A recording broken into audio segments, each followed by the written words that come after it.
Hello. Welcome to my channel, my dear friends. My name is Avilash and I'm your trader next door. In this video, I'll be analyzing the chart of EURJPY, Euro Japanese Yen. So if you're watching my videos for the first time, then please subscribe to my YouTube channel for regular market analysis and do check out the Forex analysis playlist on my YouTube channel for the analysis of other currency pairs. So let's get started. So this is the chart of EURJPY, Euro Japanese Yen, and I'm in my favorite 4 hours time frame. So this is the 4 hours chart of EURJPY. As we all know, market witnessed some heavy volatility after the FOMC meeting when dollar became very strong and other currencies like euro, British pound became weak. And as a result, currency pairs like euro, USD, GBP, USD saw some heavy selling pressure, and on the other hand, currency pairs like US dollar, Canadian dollar, USD, Swiss franc saw some good buying pressure or extremely buying pressure. Okay.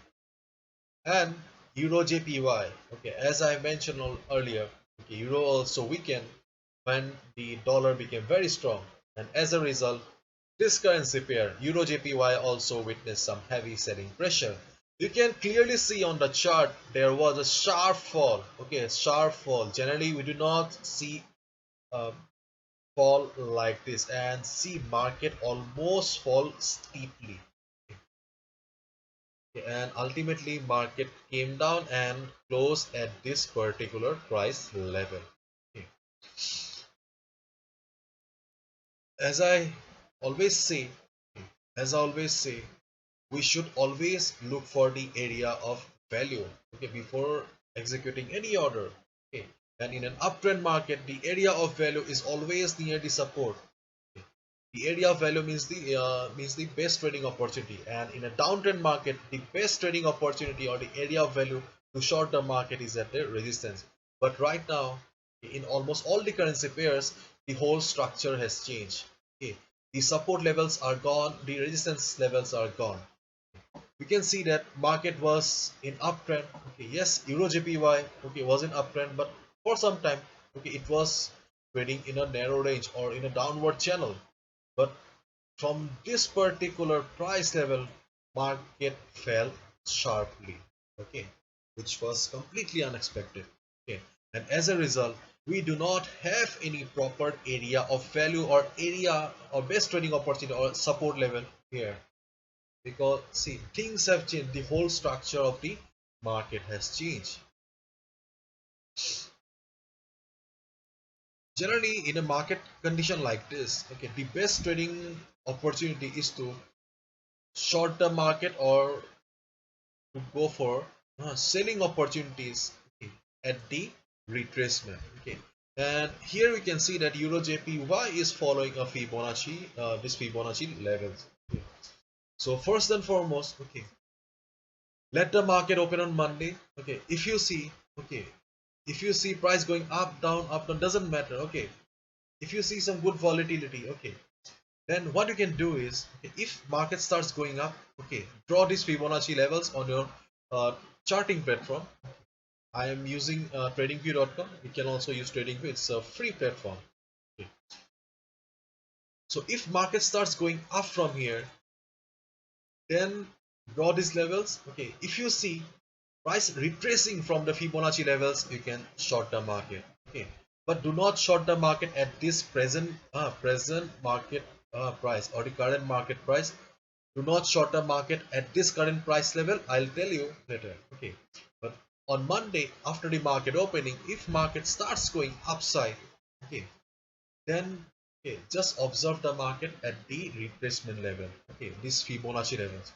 If you see price retracing or price struggling and reversing from this particular price level, you can short the market. Okay, you can short the market at the retracement. And in this type of market, the best opportunity is to short the market at a retracement only. Okay, and you can see that stochastic RSI is also indicating that it is in the oversold zone. So shorting the market at this price level is not a good thing to do. Okay, so wait for the market to go up, retrace at the Fibonacci level, or retrace or short the market when the stochastic RSI will be in the overbought zone. See, it is an oscillating indicator, it will be going up again. Okay, when stochastic RSI will reach the overbought zone. Okay, if you see that price is also going up, or if you see price is struggling, if you see that bulls do not have the required strength to take the market upward, if you see price struggling, okay, then you'll get the confirmation that yes, though market is going up, it is a retracement, it is a pullback, and you can short the market. Okay.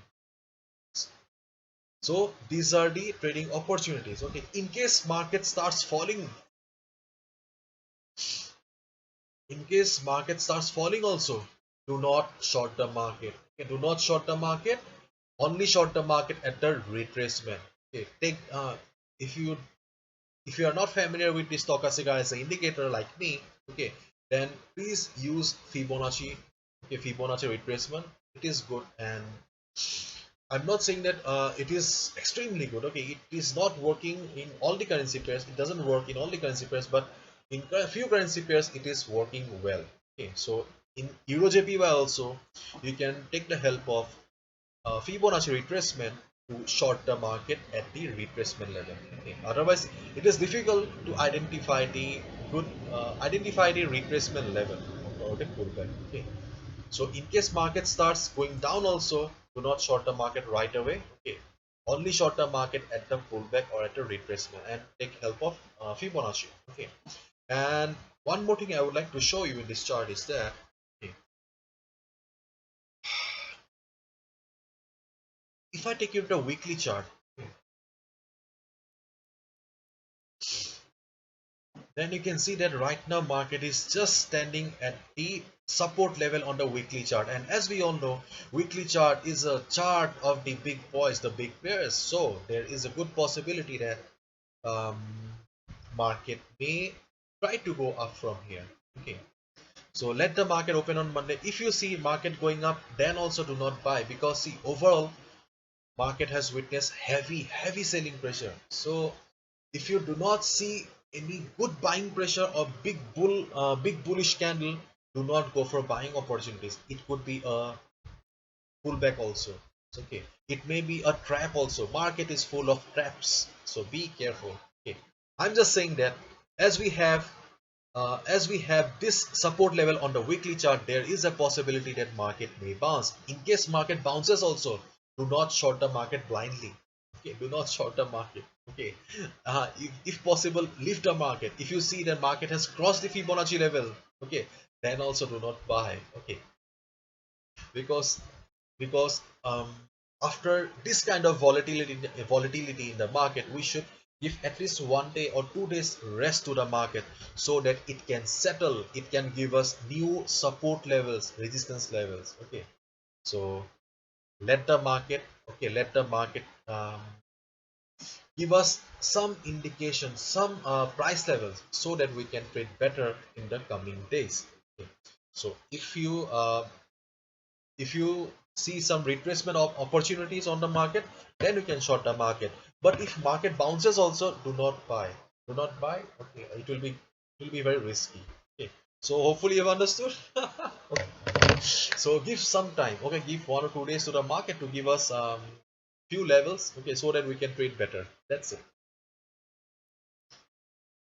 Because after this kind of volatility, market needs to take rest. Okay, suppose if you run for 1 kilometer continuously, okay, you also need to take rest, is not it? Same thing happens with the market also. Bye bye, see ya on Monday.